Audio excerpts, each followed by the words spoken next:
Good evening সবাইকে। আজ হলো 8 জুলাই বুধবার। আজকের সন্ধ্যার বিশেষ বিশেষ খবর হলো করিমগঞ্জ সিভিলের রোগীবান্ধব স্বাস্থ্যসেবা, পরিচ্ছন্নতা ও ঔষধের প্রাপ্যতা নিশ্চিত করতে একাধিক নির্দেশ ডিসির। হাসপাতালে জেলা প্রশাসনের শীর্ষ কর্তাদের সাডেন ভিজিট।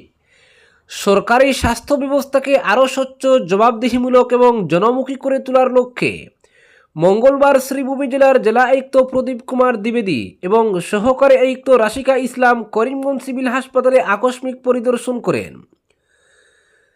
দীর্ঘ সময় ধরে চলা এই পরিদর্শনে হাসপাতালের বিভিন্ন পরিষেবার বাস্তব চিত্র খতিয়ে দেখেন জেলা প্রশাসনের শীর্ষ কর্তারা। রোগীদের সঙ্গে সরাসরি কথা বলে চিকিৎসা পরিষেবার মান, ঔষধের প্রাপ্যতা, পরিচ্ছন্নতা এবং হাসপাতালের সামগ্রিক পরিবেশ সম্পর্কে বিস্তারিত ধারণা নেন তারা। পরিদর্শনের শুরুতেই জেলা আয়ুক্ত ওপিডিতে উপস্থিত রোগী ও তাদের পরিজনদের সঙ্গে মত বিনিময় করেন। এরপর তিনি জরুরি বিভাগ, প্রসূতি বিভাগ, শিশু বিভাগ, পুরুষ ও মহিলা ওয়ার্ড, ঔষধ বিতরণ কেন্দ্র, ল্যাবরেটরি, হাসপাতালের শৌচাগার, পানীয় জলের ব্যবস্থা এবং হাসপাতাল চত্বরের পরিচ্ছন্নতা সরেজমিনে পরিদর্শন করেন। প্রতিটি বিভাগের দায়িত্বপ্রাপ্ত চিকিৎসক ও আধিকারিকদের কাছ থেকে পরিষেবার বর্তমান অবস্থা, রোগীর চাপ, চিকিৎসা পরিকাঠামো এবং বিদ্যমান সমস্যার বিষয়ে বিস্তারিত তথ্য সংগ্রহ করেন। জেলা আয়ুক্ত স্পষ্টভাবে জানান, সরকারি হাসপাতাল সাধারণ মানুষের সবচেয়ে বড় ভরসার জায়গা। তাই এখানে আগত প্রত্যেক রোগীকে দ্রুত, স্বচ্ছ এবং মানসম্মত চিকিৎসা পরিষেবা দিতে হবে। তিনি নির্দেশ দেন, হাসপাতালে কোনো অবস্থাতেই প্রয়োজনীয় ওষুধের ঘাটতি রাখা যাবে না। জরুরি পরিষেবা সর্বদা সচল রাখতে হবে এবং চিকিৎসার জন্য রোগীদের অযথা অপেক্ষা করতে না হয় সেদিকে বিশেষ নজর দিতে হবে। পরিচ্ছন্নতার বিষয়ে তিনি কঠোর অবস্থান গ্রহণ করেন।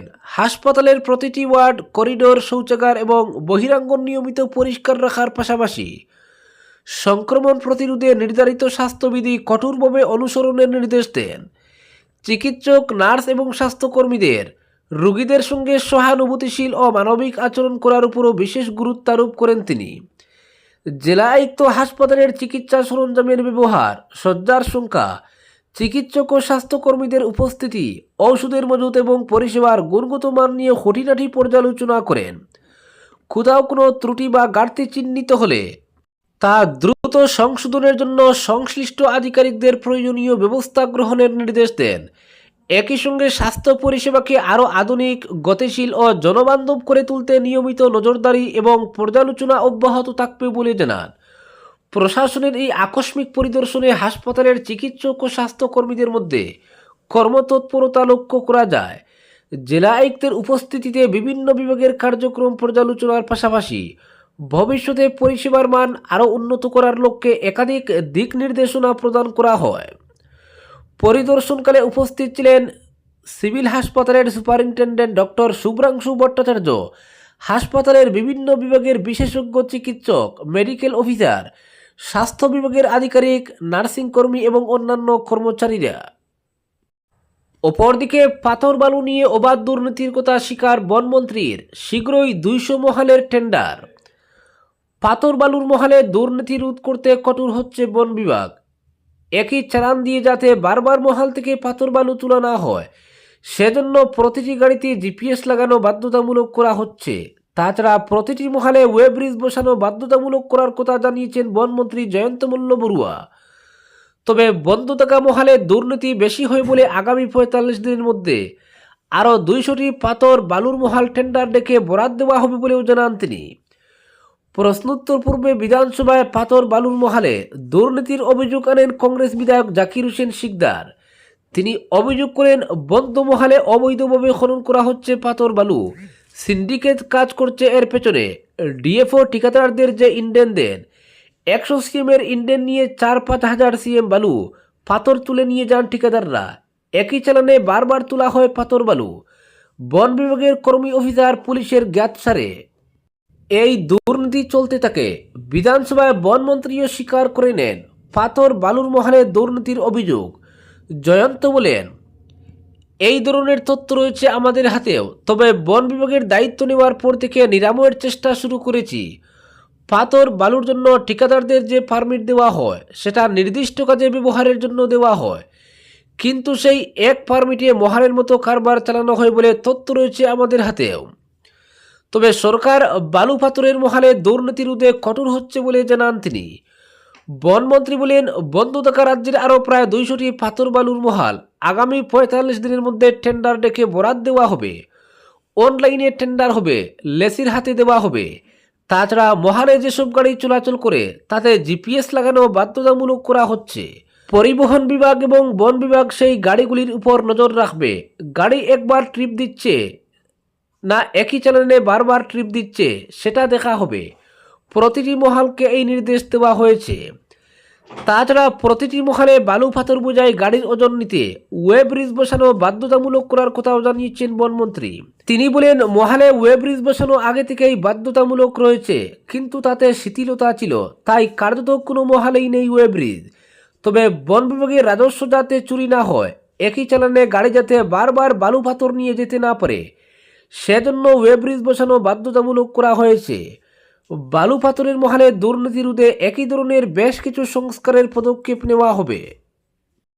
অপরদিকে বিদ্যুৎ, ইন্টারনেট, পানীয় জল, শৌচালয়, দেওয়াল নেই শত শত স্কুলে, ঘাটতি দূর করছে সরকার, তথ্য তুলে দাবি শিক্ষামন্ত্রীর।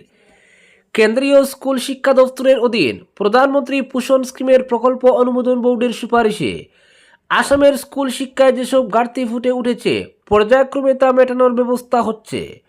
স্কুলে বিদ্যুৎ সংযোগ থেকে পানীয় জলের ব্যবস্থা, শৌচালয়, সীমানার দেওয়াল, খেলার মাঠ, ইন্টারনেট সংযোগ, আইসিটি ল্যাব ইত্যাদির ব্যবস্থা করার কথা বিধানসভায় জানালেন শিক্ষামন্ত্রী রনজ পেগু। কংগ্রেস বিধায়ক জাকির হোসেন সিকদার বিধানসভায় প্রকল্প অনুমোদন বোর্ডের সুপারিশে প্রকাশ পাওয়া তথ্য তুলে ধরেন বিধানসভায়। জিরো আওয়ারে তিনি বলেন, কেন্দ্রীয় স্কুল শিক্ষা দপ্তরের অধীন প্রধানমন্ত্রী পোষণ স্কিমের প্রকল্প অনুমোদন বোর্ডের সুপারিশে আসামের স্কুল শিক্ষার ভয়াবহ দিক উন্মোচিত হয়েছে। আসামের 1640টি স্কুলে নেই বিদ্যুৎ, 340টি স্কুলে পানীয় জলের ব্যবস্থা নেই।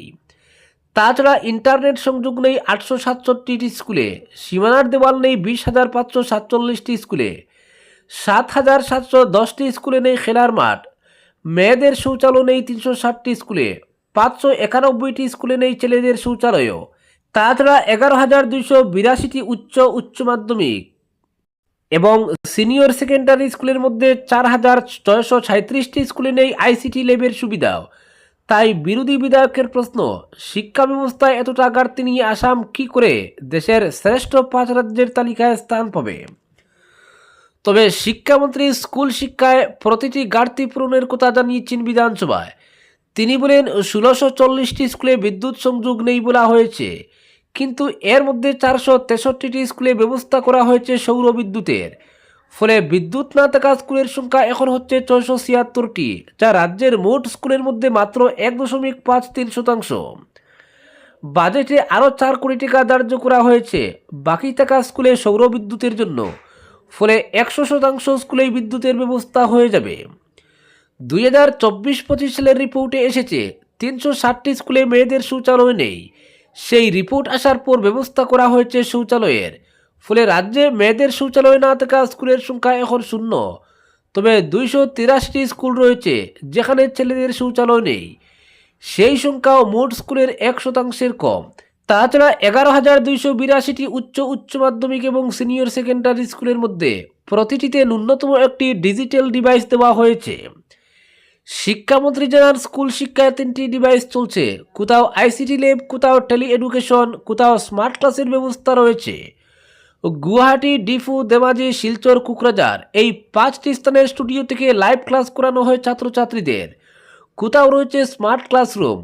তবে 11,282টি উচ্চ মাধ্যমিক এবং সিনিয়র সেকেন্ডারি স্কুলের তালিকায় জওহর নবোদয় স্কুল ইত্যাদি কেন্দ্রীয় সরকারের স্কুলও রয়েছে। তাই রাজ্য সরকারের স্কুলের সংখ্যা হচ্ছে 10,965টি। এর মধ্যে 10,033টি স্কুলে আইসিটি ল্যাব, টেলি এডুকেশন না হলে স্মার্ট ক্লাসরুম দেওয়া হয়েছে ইতিমধ্যেই। বাকি থাকা 934টির মধ্যে 328টি স্কুলে আইসিটি ল্যাবের জন্য বাজেটে টাকা ধার্য করা হয়েছে। এরপর বাকি থাকবে 608টি স্কুল। আগামী বছরের বাজেটে সেই 608টি স্কুলে আইসিটি ল্যাবের জন্য টাকা ধার্য করা হবে। ফলে 100% স্কুলে ল্যাব থাকবে। তখন একইভাবে 2024-25 সালের ইউডাইসের রিপোর্টে বলা হয়েছিল 20,000 স্কুলে সীমানার দেওয়াল নেই, কিন্তু ইতিমধ্যেই সীমানার দেওয়াল নির্মাণ করা হয়েছে 3,000 স্কুলে। ফলে সীমানায় দেওয়াল না থাকা স্কুলের সংখ্যা কমে এসেছে 17,000-এ। বিবি রামজি প্রকল্পের অধীনে বাকি থাকা স্কুলে সীমানার দেওয়ালের কাজ সম্পূর্ণ করার আহ্বান জানিয়েছেন শিক্ষামন্ত্রী। কিন্তু খেলার মাঠ না থাকা বেশিরভাগ স্কুলই শহরাঞ্চলে, তাই শহরের স্কুলে খেলার মাঠের ব্যবস্থা করা সম্ভব নয় বলে জানান শিক্ষামন্ত্রী। অপরদিকে মারণ ড্রাগসের বিরুদ্ধে অভিযান আরও জোরদার করার বার্তা দিয়ে বিধানসভায় সর্বদলীয় সহযোগিতা চাইলেন মুখ্যমন্ত্রী হিমন্ত বিশ্ব শর্মা। বাজেট অধিবেশনে ড্রাগসের অপব্যবহার ও পাচার নিয়ে আলোচনার জবাব দিতে গিয়ে মুখ্যমন্ত্রী স্পষ্ট বলেন, ড্রাগস চক্রের শিকড় অনুসন্ধান করতে করতে শেষ পর্যন্ত তদন্ত মায়ানমার সীমান্তে গিয়ে পৌঁছায়। মণিপুর ও মিজোরাম হয়ে এই বিষ আসামে ঢুকে সীমান্তবর্তী এলাকায় নজরদারি ও অভিযান আরও তীব্র করতে কেন্দ্রীয় সরকার ইতিমধ্যেই উদ্যোগ নিয়েছে। পাশাপাশি মণিপুর ও মিজোরাম সরকারও পূর্ণ সহযোগিতার আশ্বাস দিয়েছে। মুখ্যমন্ত্রী জানান, বিষয়টি নিয়ে কেন্দ্রীয় স্বরাষ্ট্রমন্ত্রী অমিত শাহের সঙ্গে একাধিকবার আলোচনা হয়েছে। সীমান্ত পেরিয়ে চলা এই আন্তর্জাতিক পাচার চক্র ভাঙতে কেন্দ্র কঠোর অবস্থান নিয়েছে। তার আশা, আন্তঃরাজ্য ও কেন্দ্রীয় সমন্বয় আরও বাড়লে ড্রাগস পাচারের বিরুদ্ধে লড়াই অনেক বেশি কার্যকর হবে। বিধানসভায় তিনি বলেন, ড্রাগসের বিরুদ্ধে লড়াই কোনো সম্প্রদায়কে ঘিরে নয়। কিছু সদস্য সংখ্যালঘু অধ্যুষিত এলাকায় ড্রাগসের প্রকোপ বেশি বলে মন্তব্য করলেও তিনি তাদের সঙ্গে একমত নন। মুখ্যমন্ত্রীর কথায় শুধু সংখ্যালঘু নয়, সংখ্যাগুরু সমাজেও মারণ ড্রাগস তাবা বসিয়েছে। অথচ কোনো পাচারকারী বা অপরাধী ধরা পড়লেই তার ধর্ম নিয়ে আলোচনা শুরু হয়। এতে মূল সমস্যা আড়ালে থেকে যায়। ড্রাগসের বিরুদ্ধে লড়াইকে সাম্প্রদায়িক রং না দিয়ে সামাজিক সংকট হিসেবে দেখার আহ্বান জানান তিনি। এদিন পুলিশ অভিযান প্রসঙ্গেও কড়া বার্তা দেন মুখ্যমন্ত্রী। তিনি বলেন, ড্রাগস বিরোধী অভিযানে অনেক সময় পুলিশকে কঠিন পরিস্থিতির মুখোমুখি হতে হয়। প্রয়োজনে কঠোর পদক্ষেপ নিতে হয়। আইনকে অগ্রাহ্য করে যদি কেউ পুলিশের উপর হামলা চালায়, তাহলে পুলিশ নিশ্চয় প্রয়োজনীয় ব্যবস্থা নেবে। অতীতে এ ধরনের একটি ঘটনায় সরকারকে শীর্ষ আদালত পর্যন্ত গিয়ে নিজেদের অবস্থান ব্যাখ্যা করতে হয়েছে বলেও তিনি উল্লেখ করেন। হিমন্ত বিশ্ব শর্মা বলেন, এদিন বিধানসভার সব সদস্য ড্রাগসের বিরুদ্ধে ঐক্যবদ্ধ লড়াইয়ের আশ্বাস দিয়েছেন, কিন্তু যখনই পুলিশ কোনো বড় পদক্ষেপ নেয়, তখন সেই অভিযান নিয়ে বিধানসভায় প্রশ্ন উঠে। এতে আইন শৃঙ্খলা রক্ষাকারী বাহিনীর মনোবল ভেঙে যায়। তিনি বলেন, পুলিশকে প্রতিদিন কাঠগড়ায় দাঁড় করালে মাদক চক্রের বিরুদ্ধে সফল অভিযান চালানো কঠিন হয়ে পড়বে। তাই ড্রাগসের বিরুদ্ধে চলা অভিযানে রাজনৈতিক মতভেদ ভুলে সকলের সহযোগিতা কামনা করেন তিনি। ড্রাগসের বিরুদ্ধে কড়া পদক্ষেপের পাশাপাশি নেশাগ্রস্ত যুবকদের পুনর্বাসনের উপরও জোর দেন মুখ্যমন্ত্রী। তিনি বলেন, শুধু পাচারকারীদের গ্রেফতার করলেই সমস্যার সমাধান হবে না। যারা ড্রাগসের শিকার হয়েছেন তাদের সমাজের মূল স্রোতে ফিরিয়ে আনাও সমান গুরুত্বপূর্ণ। সেই লক্ষ্যেই রাজ্যে আরও নেশামুক্তি কেন্দ্র গড়ে তোলার উদ্যোগ নেওয়া হবে।